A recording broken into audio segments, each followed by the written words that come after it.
विकास sir, आपका राज TV में बहुत बहुत स्वागत है। किस तरीके से देख रहे हैं खेलो इंडिया जिस तरीके से ग्रो कर रहा है पिछले कुछ सालों में?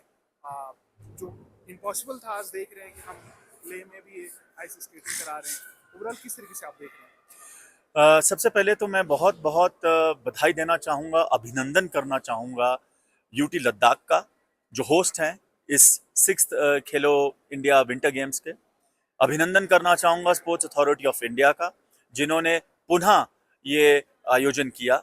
ये 6वां अध्याय है खेलो इंडिया विंटर गेम्स का। इससे पहले 3 अध्याय जम्मू कश्मीर में हुए हैं और हमारे लिए 3 आइस स्केटिंग के अध्याय यहाँ पे हुए हैं। इस बार बहुत हर्ष का विषय यह है कि जिस रिंक पे हम खड़े हैं, ये रिंक ओपन एयर हुआ करता था, ये रिंक नेचुरल हुआ करता था, अब ये ऑल वेदर हो गया है, चिलर प्लांट्स लग गए हैं और जो ये एफओपी है ये और बेहतर बन चुका है पिछले कई सालों से।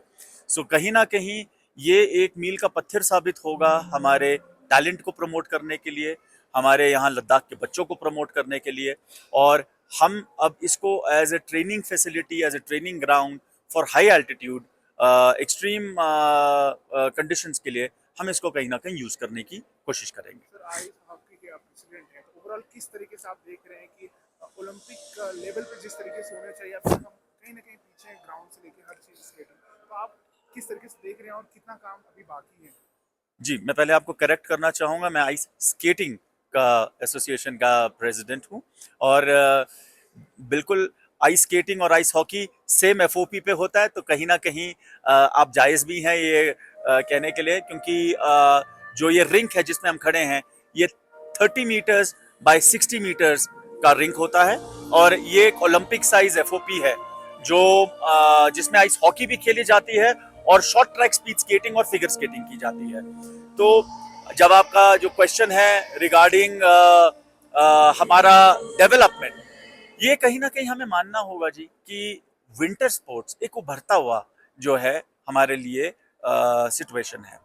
अभी अगर आप देखें, आज से पहले हमारे पास सिर्फ नेचुरल एफओपीज हुआ करते थे लद्दाख, कश्मीर, हिमाचल प्रदेश में और कुछ उत्तराखंड की जगहों में।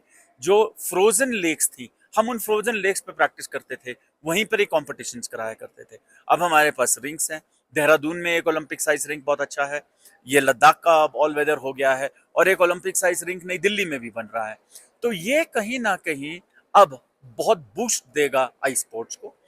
थोड़ा सा एक डेटरेंट ये रहता है क्योंकि आई स्पोर्ट्स हैं तो इक्विपमेंट, थोड़ा सा जो पर्सनल इक्विपमेंट है वो महंगा होता है। आप देख रहे हैं हम खड़े हैं, सर्दी है तो आपको बट नेचुरल है विंटर गियर चाहिए, आपको आइस आपके बूट्स चाहिए और जो ब्लेड्स हैं शॉर्ट ट्रैक के या हॉकी के, ये थोड़ा थोड़ा कहीं ना कहीं एक्सपेंसिव रहते हैं।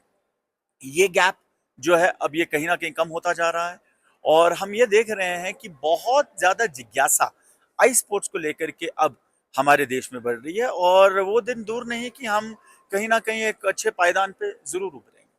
सर, आखिरी सवाल, खेलो इंडिया जैसे विजन पीएम मोदी का, किस तरीके से देख रहे हैं आप? कितना चेंजेस लाया और कितना ग्रास रूट पे हेल्प कर रहा है प्लेयरों को? देखिए जी, मैं अगर पैन इंडिया की बात करूं तो श्रद्धेय हमारे ऑनरेबल प्राइम मिनिस्टर का जो विजन है स्पोर्ट्स को लेकर के, वो कहीं ना कहीं आज आप देखें हम हर स्पोर्ट में एक्सेल कर रहे हैं।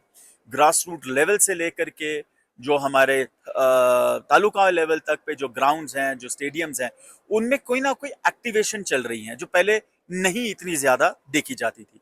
2030 की हम मेजबानी करेंगे कॉमनवेल्थ गेम्स की, 2036 की हम उपेक्षा कर रहे हैं और बिड कर रहे हैं ओलंपिक गेम्स को भारत में लाने की। तो ये सब एक सूत्र में भारत को जोड़ेगा और उन्हीं के विजन के वजह से आज हम यहाँ पे इस अग्रसर बढ़े हुए हैं स्पोर्ट्स को कहीं ना कहीं हम एक सुपर पावर बनने में।